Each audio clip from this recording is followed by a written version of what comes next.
Hello, everyone. Welcome to another episode of the history of Uttarakhand.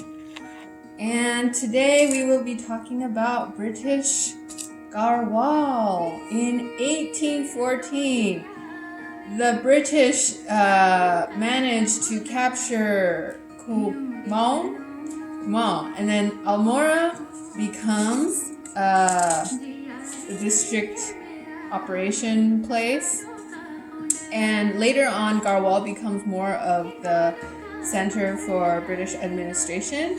And so I'll just introduce a little bit more.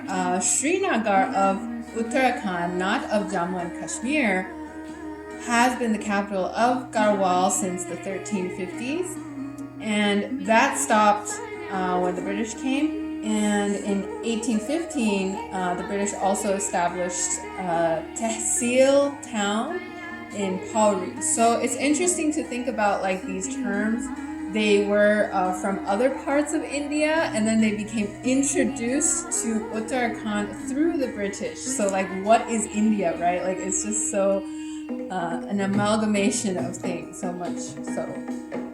And then we have a long list of different commissioners, all British white men, from Normal Batchit, which is a YouTube channel. I did not double check, I just go with it because I think he's probably right. Whoever created the 8,000 view video 2 years ago, peace between the British and the King of Nepal. Inqilab Zindabad. Okay, and the British create borders that are very clear because now they have a modern army, they have modern jails, they have modern rules for how to use a gun, and they create like the Garhwal rifles at some point during this time, and they created the Kumaon regiment. So a lot of like the current Indian army systems started at that time. And William Trail became the commissioner soon after his boss left, and he still has a trail named after his last name, Trail, which is very cool. I hope to visit one day. Pauri is at a height of 1750 meters, which is not too bad for people who are not used to high altitudes. The first Indian doctor was appointed by one commissioner in Uttarakhand during this time. And there's a division office of Kumaon established in 1839. And then there's a local police thane in 1837. That's a bit earlier, but you get the idea that like the British really want like a new state, a new government, a new India, but with mountain characteristics, because they also have to deal with like Terai, which is like the plainlands in addition to the highlands. John Hallett Banton renews the Patwari recruitment system to base it on qualifications rather than, I guess before it was probably like through connections.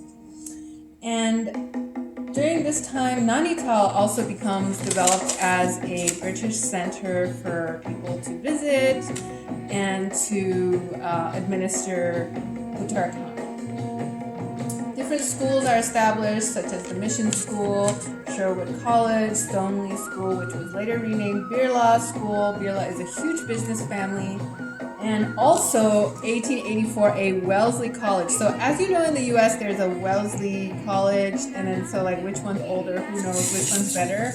Probably the one in America, but you know, like I said in my previous exploration of the life of Pi, which one is more authentic? We're all, I guess, bastards of British colonialism. There's a lot of like tweaking around in terms of land as well, but it's not that like, I guess, discussed in the realm of leftist historiography for some reason. Maybe because like people in the mountains just are very content with like a limited plot. They don't really want to be big zamindars. Thane is established in Raniket in 1870. Railways are introduced, and first it was not actually in Dehradun. Dehradun was actually later established for railways, which I found very interesting. some dude, probably descended from Shakespeare, establishes a newspaper in Garhwali, M.W. Shakespeare, who was a district commissioner. Then J.E. Campbell in 1906, who created a coolie agency and a Khmer government garden. Then Percy Wingdam started some revolutionary era, and he abolished the coolie system, maybe because he didn't like it. And he also established a foreign grievances system, I guess, for people who had some disputes. They could resort to the British for some adjudications in that regards. And Gandhi visits in 1930. That's very exciting. And there's a lot of terms that I didn't really understand from this video. I'll do some more research and maybe upload that sometime in the future. And interestingly, one of the first Indian commissioners, Indian, K.L. Mehta, but British colonialism, in 1947 he becomes the first Indian commissioner for this area. And as you know, India gains its independence in the same year, so who knows what happened to Mr. K.L. Mehta. So that's the British Uttarakhand history for you. Oh, there's also like a lot of forest reports online for free if you want to look through like really outdated fonts that's like not very clearly printed. Feel free to look that up. And the forests are still there, and Nanda Devi is still there. I'm so happy like this continues on despite, you know, many different changes of regimes. We still have Nanda Devi. Jai Mata Di.